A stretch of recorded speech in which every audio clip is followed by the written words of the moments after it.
discussion, which is feminism.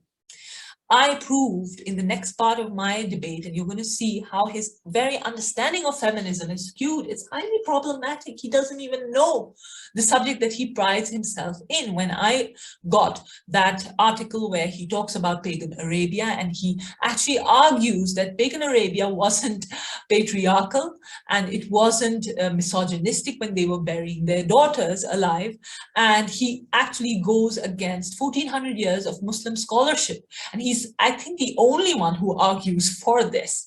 That should tell you how crazy his opinions are. And I showed that if we take his standards seriously of judging what feminism is and who feminists are, then even Ibn Kathir should be a feminist, right? Because Ibn Kathir and all of the Mufassiroon who write about the patriarchal, male chauvinistic, misogynistic society of pagan Arabia, they should all be called feminists. And even the Prophet ﷺ's wife, Salama, should be called a feminist according to this standard. And that tells us a lot about his understanding. Basically, anybody who doesn't fit his narrative, anybody who disagrees with him, is a feminist.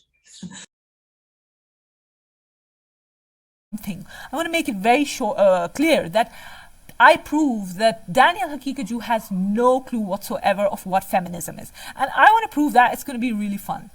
Okay, in this article, he says, he has a perverted, deficient, severely compromised understanding of Islam, and I'm going to prove that. He says in his article, this one of the main examples, okay, hold on, let me go there. This is what he says. One of the main examples always used to show that pre-Islamic Arabs were anti-woman, as if he doesn't think that they were anti-woman. Were they pro-women? Were they matriarchal? That's what you're trying to say. And that Islam liberated women. He doesn't think that Islam liberated women. Can you believe that? Is the practice of burying infant daughters in Jahiliyyah. So 1400 years of Islamic scholarship was wrong, ladies and gentlemen. Daniel, with no Islamic education, he keeps saying, I say ISIS and this and that. Prove to us who is your sheikh, other than the guy that I mentioned who has links with ISIS. Prove to us. No Islamic education, no Arabic education. He's got it right. That's what he's saying. So 1400 years ago. So he says Allah, of course, condemns the practice of burying infant daughters. He says this. But when we read the tafsirs, he says, of these ayat, we find that there are two huge misinterpretations. Burying daughters was not due to, and I can prove that, please. You say that it wasn't due to a simplistic hatred of women. No, they loved women. That's why they buried them. This is actually a feminist projection onto pre-Islamic Arabs.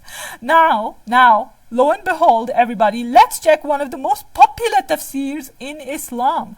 Tafsir Ibn Kathir. He comments on the same ayah that the people of pre-Islamic times of ignorance would bury their daughters due to their hatred of girls. Is this a feminist projection? Was Ibn Kathir, a 14th century scholar, a feminist, Daniel? And then he keeps saying this again. This is Ibn Kathir, the idolater's abhorrence for daughters. Daniel again and again makes these statements. I want to talk